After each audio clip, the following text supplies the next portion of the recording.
All right, so here we go with the great big question we have for filmmakers out there. When you're thinking of distribution, we all think of film festivals, but how do you do film festivals in context to your overall distribution strategy? Or what should be your festival plan? How should we do that? And so I'm going to throw it over to our guest today to answer that, and then we'll get into introductions. So, Jon, with that, what should me as an independent filmmaker be thinking about festivals and my overall distribution strategy? How should I be thinking about that? Well, as you may or may not know, I've been doing this consulting thing for quite a while, and we did a course a few years ago with Justin Giddings, and we came up with what we think are the three keys about kind of mapping out your festival strategy.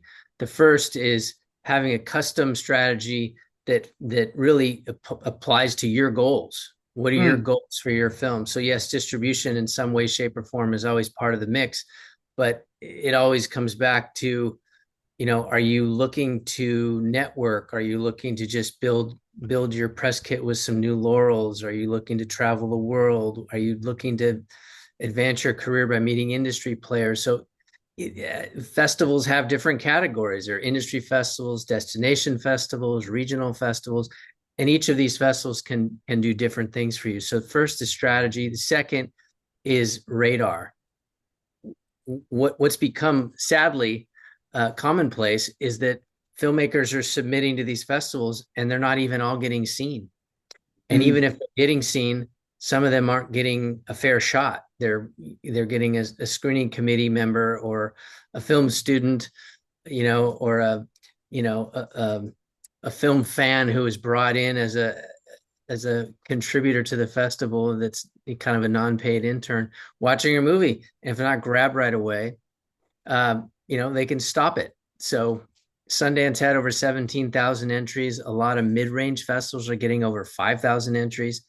So there's a lot out there. So getting on the radar has become increasingly important, and I'll talk about that in a minute. The third is how to really maximize your participation. A lot of filmmakers kind of leave this one out. They get invited to an event and they show up, they get their goodie bag and they go in their hotel room and they, pour themselves a glass of wine and look at the catalog and wait to find out when the next event's going to be, and don't necessarily think about preparation and their audience and getting the word out. And some make the assumption that a festival is going to fill the seats, and it's not usually the case. Filmmakers have to hustle, and if they want to make the most of their opportunities, then they need to participate. So those are the three keys that I like to talk about. And just if you have a question, fire away. Otherwise, I can just jump right in real quick to what I mean when I talk about strategy. love that, man. Let's keep it going. Yeah, let's jump into Okay. strategy. So the idea with the custom strategy is that not every festival does the same thing for every film.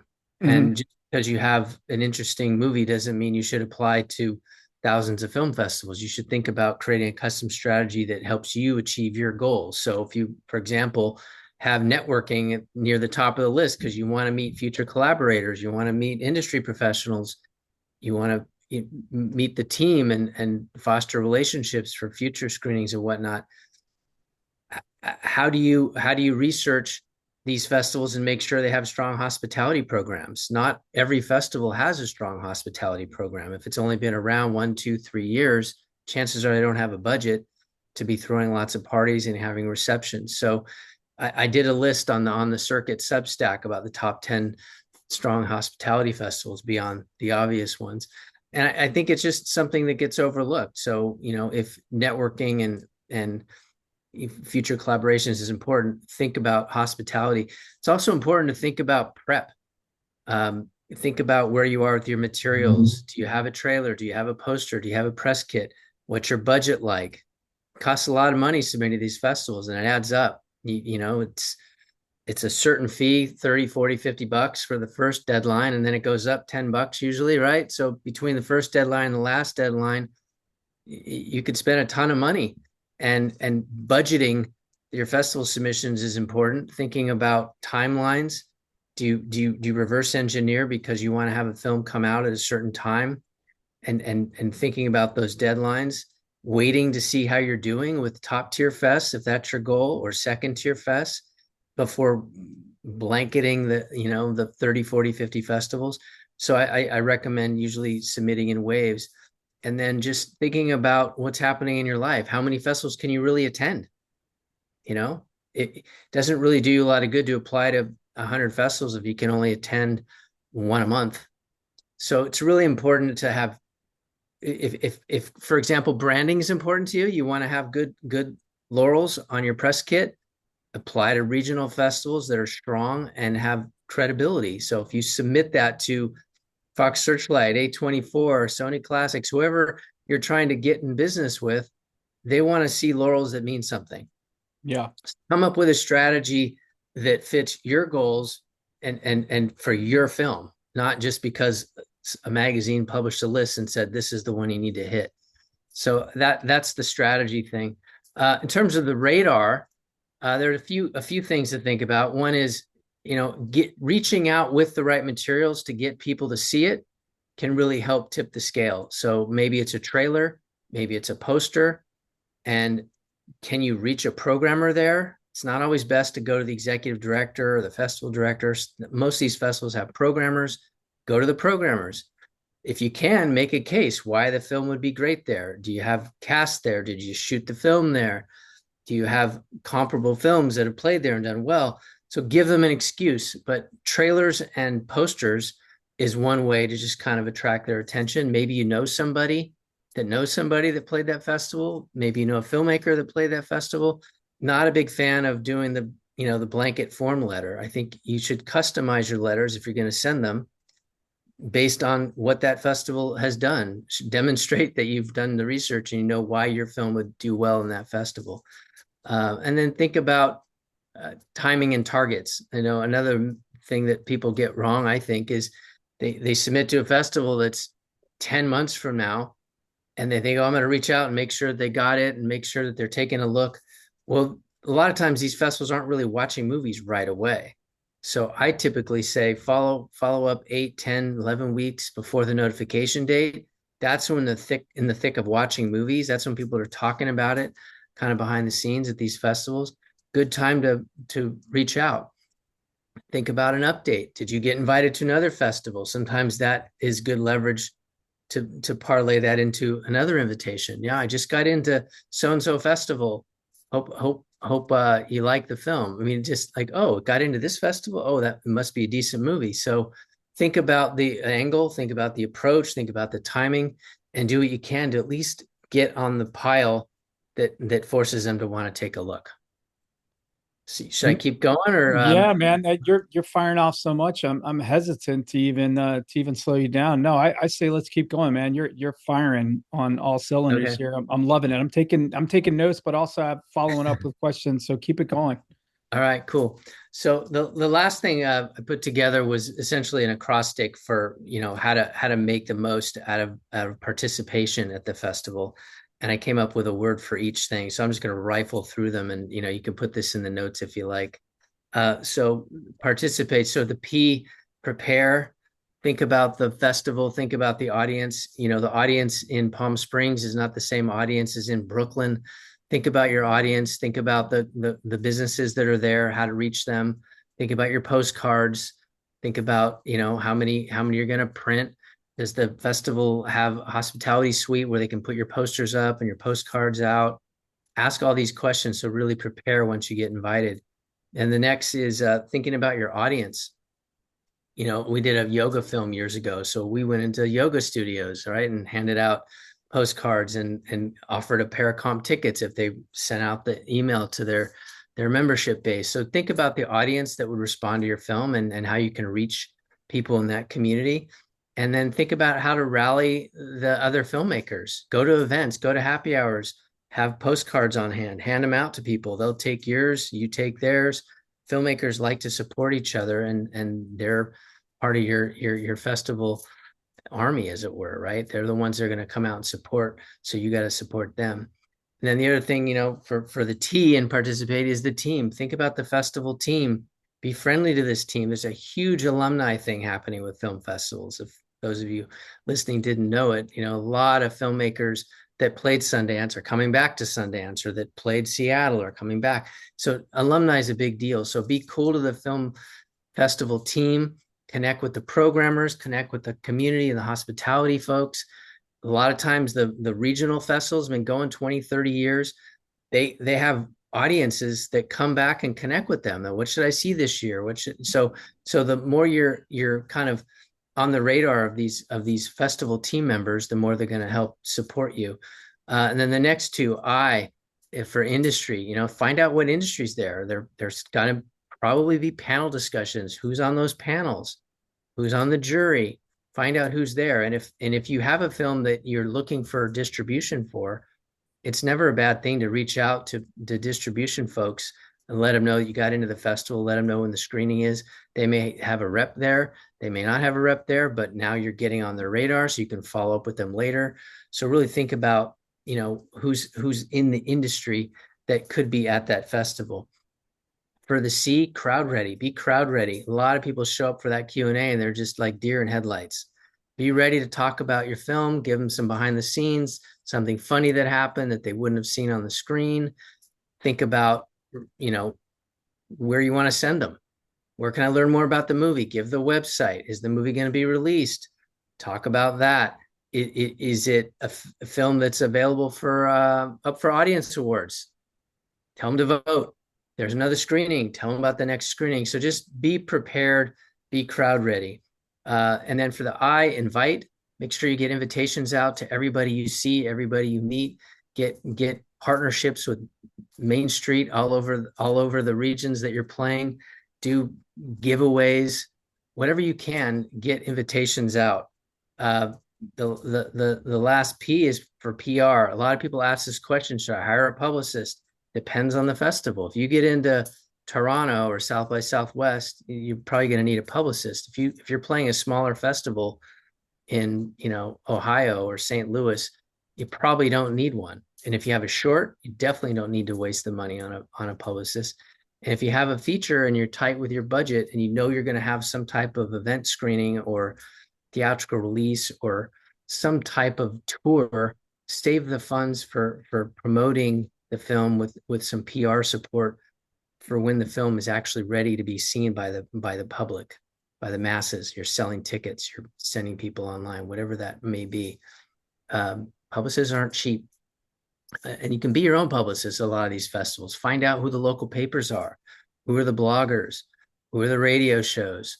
Be your own publicist. Find out from the festival if they have a list of people in the media and reach out to them. Almost done here. Active, the last A, active. Be active.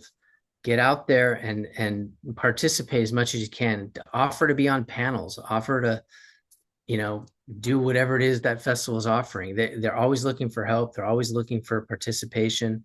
So get out there and meet people. I was on a panel once at a festival in Florida, and they were asking what was next. And I said, well, I'm raising funds for my next movie. I ended up walking out of there with a commitment to an investment for my next movie, just because I was taking action and I was out there and available. The last T in participate. Tomorrow. Think about tomorrow. What's next for you? You trying to release this film? Where do you want to release it? If you have a great short, somebody wants to know what's next. Do you have a feature? Are you trying to, turn it into a TV series? Whatever's next, be prepared to capitalize on the momentum that you've built from being invited to this screening, being invited to this festival. I've introduced filmmakers over the years to agents because they had a great festival run and they're looking for representation, and then they show up at these meetings, some of them, and they're not prepared to talk about what's next. Well, an agent can't help you unless you have something to talk about, right? You have a project you want to get off the ground. So think about tomorrow. And the last thing is the E in participate is really just experience, right? How do you make the most of this experience? These are great opportunities. I've done festivals in the Bahamas, done festivals in Abu Dhabi, Newport Beach, all over the world. And every one of those communities is different. They have something else to offer in terms of culture, in terms of screenings, in terms of people, in terms of filmmakers. So just really take advantage of that experience and be grateful for the opportunity and share that gratitude with all the folks that you meet and the festival team, because they work their tail off and most of them don't get paid very much. Yeah. So pretty much it for the three keys. That's a pretty good little start for you. No, it's excellent. And I was taking copious notes, but you had mentioned a little bit about a Substack that you do, which is one of the ways that I came across you. Your Substack was just so professionally done. A lot of people are kind of looking at, different ways to get out there. And I just thought that you had just done a top-notch job on Substack. In fact, if you're an indie filmmaker listening to this, you need to go check out Jon's Substack. Again, it'll be in the show notes. But is there an article or something where people could participate this acrostic? Well, I think the easiest thing to do is for me to send back to you a link with Okay. some Some information specific. for Okay, your great. listeners. Yeah. I've done these courses, these online courses, but they're not all live anymore. Yeah. So No easiest problem. thing is probably just to send it to you. That I have done hundreds of stories on the Substack you're talking about. It's called On the Fest Circuit or On the Circuit, and essentially it's a combination of different categories. So I have these top 10 lists that I think the filmmakers are really getting a lot out of. So could be the top 10 shorts fest, could be the top 10 hospitality fest, could be the top 10 films that had success with alternative distribution, could be top 10 marketing tips. So you can literally search in the top nav for top 10, and you can do a search for a category that you're Oh, interested in. cool. So I think that's a really helpful place to start Yeah. Yeah. with Super smart. independent film. Jon, tell me a little bit of your backstory, man. How did you get into this whole crazy thing? How do you know so much about festivals, obviously, and filmmaking? Talk to me a little bit Right. about your origin story. Sure. So, the short version is me and two other guys submitted our films to Sundance and didn't get in. So we started Slamdance. So that kind of became my early claim to fame, if you will. I became one of these co-founders at the startup festival, and we had a lot of big filmmakers come out of there, from the Russo brothers to Mark Forster on down the line. And I think we showed Christopher Nolan's first film. Wow. I Cool. think I think the fact is I fell into the festival thing as a filmmaker, but I realized that it lent itself to my skill set, which a lot of it is producing, quite honestly. It's like Yeah. making a movie. You make an Yeah. event, Of it's a course. movie, Yeah. but prep, event, post, think about the next one. So I was invited to take over AFI Fest after that. I did that for 3 years. That was an amazing opportunity. And from there, I realized that there were a number of filmmakers that were reaching out saying, wow, you've done a lot of festivals now. How do I map this out? And because it was getting more complicated, there were only 1,000 festivals or so when we started. Now there's over 7,500. So it's gotten a lot more complicated. But even then, it started when I left Santa Barbara in 2003 as a festival director. I think there were over 2,500 festivals. And Wow. so I realized that there needed to be a support mechanism for filmmakers and for film festivals. So I started a consulting business. So I've been literally consulting the filmmakers for over 25 years, and Awesome. I've taught a few film courses. I've written a few books, done half a dozen documentaries as a producer and director, and I'm in post on a scripted feature called Alchemy in Venice, which I'm Awesome. hoping to do the festival circuit on later this year. Outstanding. Excellent. Well, that's great. Is there a way to we all kind of hear about the politics of getting into festivals, and if you happen to know any thoughts of kind of inside baseball, I mean, certainly I'm not referring to just here's how do you submit, you go to Film Freeway and it's the way you do it. More so, is there a way to you kind of mentioned it even in talking, a way to help position your film to get in? Is there something me as the filmmaker can kind of do to help position that? Well, I think, the most obvious is to try and find the festivals that, again, can help you achieve your goals, that can connect with that community. So Yeah. just for example, if I have a film that's about ocean preservation or surfing or, something connected to the ocean, then, going to festivals on the California coast or Florida or Hawaii. Like there's some obvious plays there. So thinking about, I mean, at the end of the day, other than the top tier festivals that typically will fill seats regardless of what they're showing, these festivals make money from ticket sales. Yeah. So Right. they want cheeks in the Right. seats. So if you can demonstrate to them that you've got a reason they should play your movie, not just because it's great, but are there partnership angles? Are there special event opportunities? Can they play music afterwards? Are your actors going to come? Obviously the celebrities can kind of draw some PR. So what can you do to convince the festival that you can help get people to the theater? That's what really matters to them. But I spoke a little bit about the radar thing, and I think that's really where it starts. The other thing that a lot of filmmakers don't understand, and it's a bit confusing, is the whole premiere status thing. And I've had some independent filmmakers come to me after they've already kind of blown it and played a rinky-dink festival because they were sent a list of festivals that Oh, geez. should Yeah. submit to, and they submit to these festivals. They get invited. They're all excited. Then they go play this tiny festival that's 1 or 2 years old, Oh, shoot. and then they miss the opportunity to play the big festival in that city Yeah. because the city, if you play Dances with Films, you're not going to get to play AFI. That's it. Yeah. Or if you play, Brooklyn, you're not going to get to play Tribeca. So you kind of got to think through which are the festivals that are most important to my festival run, and how do I preserve those premieres, if you were. And it's that we don't have time to get into the whole world premiere or national premiere, US premiere, North American premiere, regional premiere. I mean, there's a lot of them. But at the very least, if you're not going to play a top tier festival where they're going to want a minimum a US premiere probably, then think about the regional. Just be careful not to kind of trip yourself up. Yeah. No, I had to learn that kind of the hard way too. I was doing my first film, very similar situation. No one had told me before about kind of your premiere and what that means and what you should do with it. And I was just excited to get into a little festival, got into it, and ended up kind of going all in with it. It worked out just fine. But where can people go find you? You said I think you have two books. Is that right?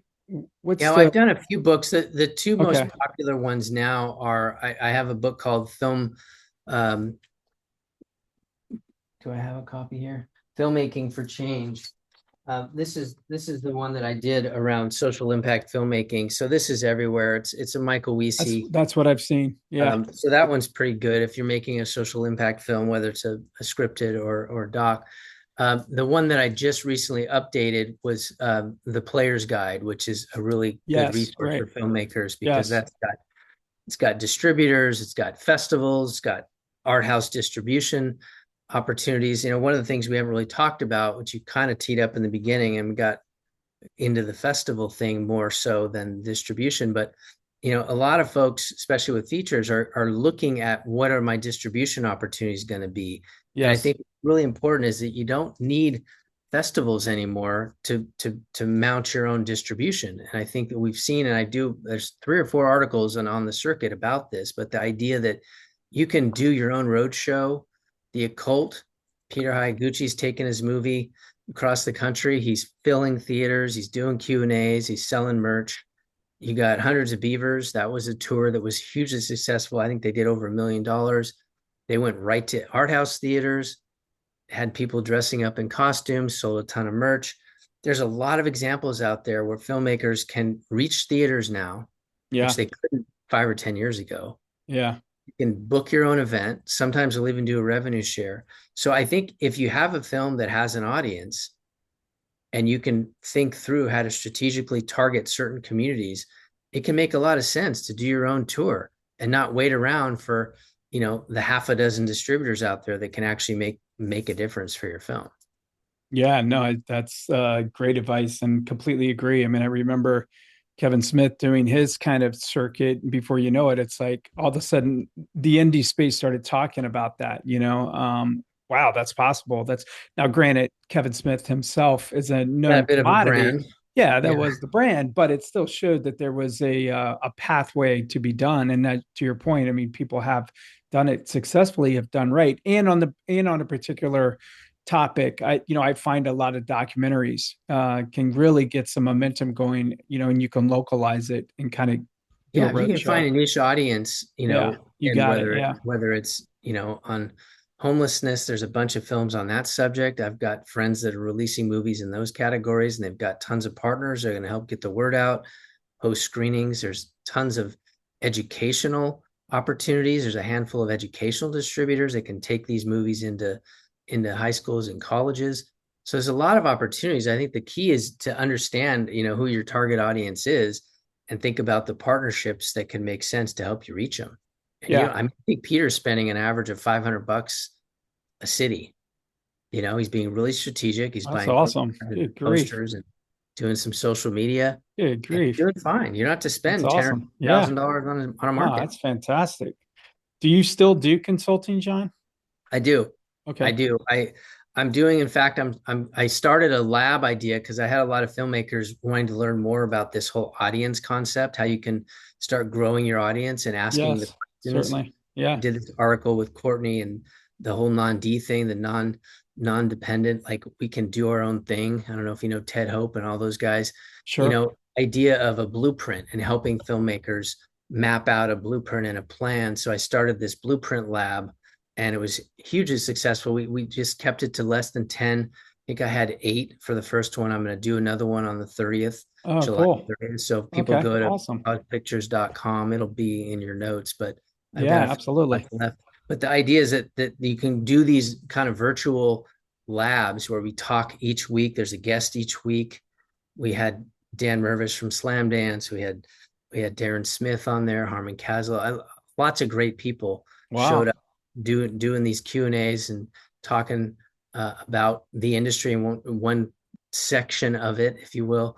And I'm a big fan of that. So I'm going to do the more of the lab where we're kind of getting together weekly as a group, and then I send a blueprint workbook, and then they can fill it out as we go. And then I'm going to do some personal ones. Okay, that sounds awesome. What's the best way for people to get a hold to you, John? Is it your The Substack or? easiest thing to do is honestly is just to send me an email. It's just Okay, really simple. JON@causepictures.com. Cause like the cause, CAUSE. Causepictures.com is my website, or johnfitzgerald.pro. But all that information will be in your notes, and I'm happy to. I mean, my my fun is in connecting with filmmakers and helping them move the needle. That's what turns me on. So love I'm it, always man. talk to anybody. Nah, you're putting out great content. I just think it's fantastic. Like I said, I found you, started to be a fan, was like, holy cow, this guy's got some great information. Again, mostly off your Substack. And you're just a giver of information. So I appreciate your time today, but I think we're good to conclude our conversation here with John. I hope you like, subscribe, share so John and I know that you all listened. Let us know, what festival you're going to be heading to or putting in for. Please do let us know in the comments. Otherwise, get out there and make your movie. Thanks for watching. Yeah, absolutely.